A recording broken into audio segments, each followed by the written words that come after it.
Quote the beloved character Stefan from Saturday Night Live. This place has everything. A real housewife, a guy who played Hercules, an ex-national security advisor, an ex-president of the United States, and who can forget, for more than 1 year, there were even nuclear secrets stashed away in the bathrooms in the basement. Brand new reporting from the New York Times swings open the doors to Donald Trump's private club, Mar-a-Lago. It reveals a hotbed of far-right extremism fueled by proximity to the ex-president, now presumptive Republican presidential nominee. It gives us a glimpse into the ideologues, the conspiracy theorists, the outright crackpots and weirdos that Donald Trump spends his free time with as he makes a third run for the White House. As the New York Times reports, quote, MAGA is a movement, and Mar-a-Lago, its epicenter.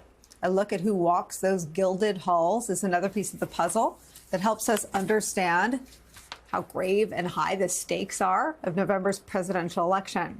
If Donald Trump manages to make the Oval Office the, quote, seat of criminality, as Supreme Court Justice Ketanji Brown Jackson has now famously warned and fears, Mar-a-Lago could become its southern satellite.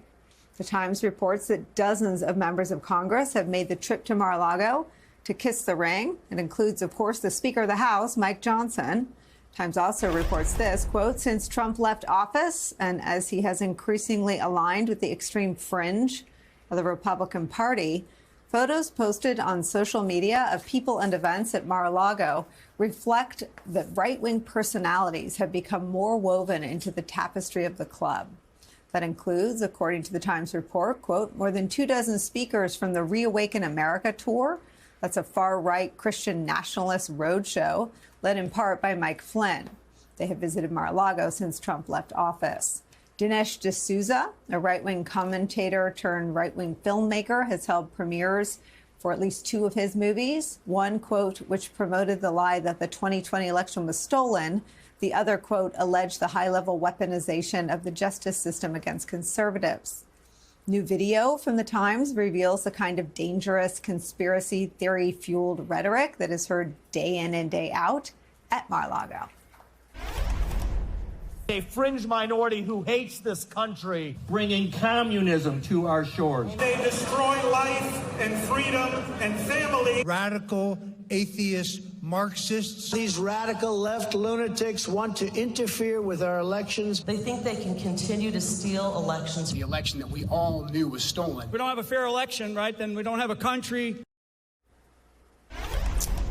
You can get all that and more at Mar-a-Lago. Over the years, Donald Trump has reaped the financial rewards for turning his private club into the center of one of 2 of America's major political parties as it morphed into an authoritarian movement. Times reports this, quote, in this gilded echo chamber, Trump enjoys unwavering devotion and collects the staggering price of admission. Records reveal that profits, quote, hit a peak in 2017 as the club added new customers, including the U.S. government, which paid for bedrooms used by Secret Service agents and liquor drunk by Trump's aides, without losing its existing ones, like the charities that rented out the club's ballrooms for fundraiser galas. But many of those charity customers began to flee Mar-a-Lago during Trump's presidency. Since Trump left office, however, Mar-a-Lago's profits have shot up again, even as the club has been in the headlines for its role in both the New York civil case and one of several criminal cases against Trump. The company Donald Trump keeps and what it ushers in with him if he's reelected in November is where we begin today with some of our favorite reporters and friends. New York Times investigative reporter David Fahrenthold is here. His byline is on that reporting we read from. Also joining us, NBC News correspondent Vaughn Hilliard and former RNC spokesman, host of the Bulwark podcast, Tim Miller's here. David, take us through what you and your colleagues are reporting. Well, what we found was a real wholesale shift in what Mar-a-Lago is and who it caters to. Even when President Trump got elected, it was mainly still aimed at the Palm Beach society. It was set up to serve rich people who live in Palm Beach and the events that they went to. So there were a lot of Red Cross balls, Salvation Army balls, really, large charity events. Most of those groups began to leave after 2017 because of what Trump said. We all remember he said there were very fine people on both sides of what happened in Charlottesville, that violent rally. So those charity customers start to leave, and the Mar-a-Lago's profit margin goes way down. What we've seen is that while he was president, but especially since he's been president, that a whole bunch of new groups started to come in, both political campaigns, including his own campaign, but also a lot of other, sometimes very new MAGA-aligned groups, nonprofits or political groups that have events there, and they've more than replaced what he lost when the society customers left. In fact, Mar-a-Lago now appears to be more profitable than it has been at any time in the last 20 years. I mean, the elephant in the room, I guess there are a lot of elephants in the room. It's a room full of elephants, but it's obviously the scene of serious felony crimes. It's where he stole and refused to return classified documents. Let me show you what one of the witnesses, a former, I believe, former employee, maybe still works there, of Mar-a-Lago, had to say about the intermingling of the official and the sort of sordid memberships. There was a member, Anthony Pratt, who he was coming, he flew in the night before. He's an Australian billionaire. He finishes his meeting with the former president, gets in the car, and his chief of staff says, "How did the meeting go?"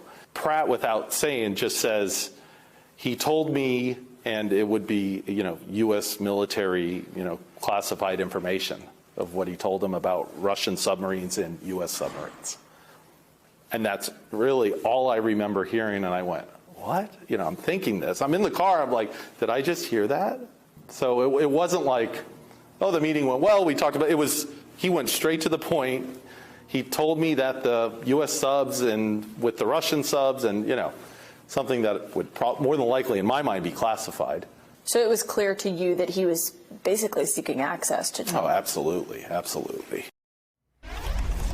David Fahrenthold, there's an echo of the reporting that's just sort of your hallmark of exquisitely reported and detailed investigative reporting, but you can't read it without worrying about what Mar-a-Lago would become if Trump were to prevail in November. Can you just pull that thread for us a little bit?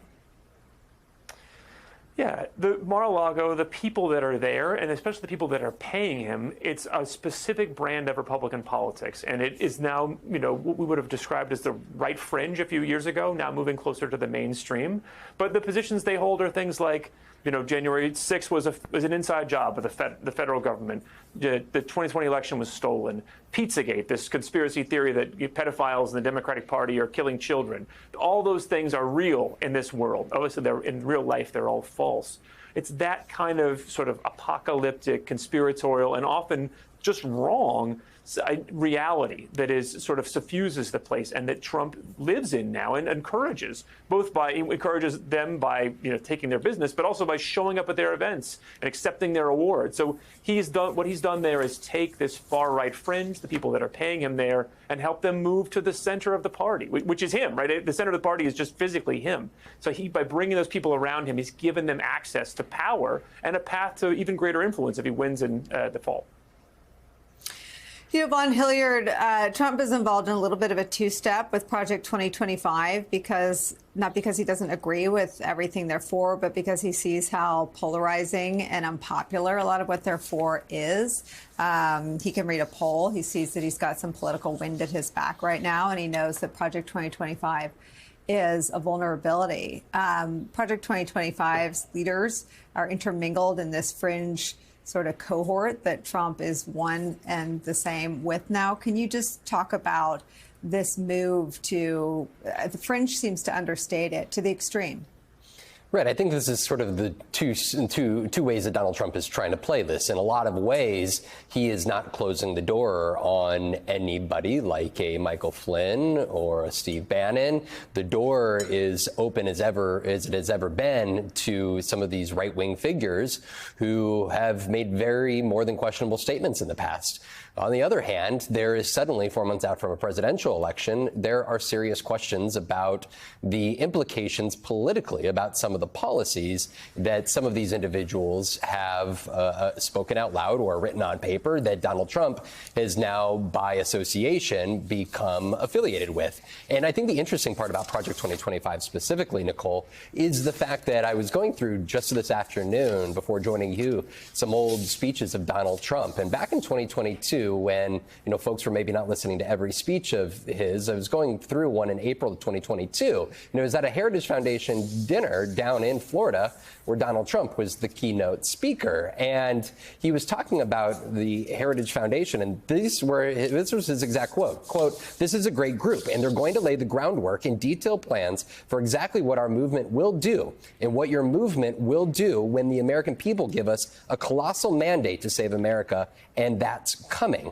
Donald Trump giving a tip of the hat to the work that Heritage Foundation was putting together in the form of what would be known in early 2023 as Project 2025 and that 900-page document, a policy roadmap here. Donald Trump, though, 4 months out from the general election, and despite his close associations with those authors of it, is now understanding that a majority of Americans, at least on some of the policies, are not keen on some of what is written inside of that very policy. Hey there, MSNBC fans. I'm Luke Russert, and be sure to join me, Rachel Maddow, Jen Psaki, Lawrence O'Donnell, Steve Kornacki, Joy Reid, and many more September 7th in Brooklyn, MSNBC Live Democracy 2024. Click on the link for ticket information. We will see you there.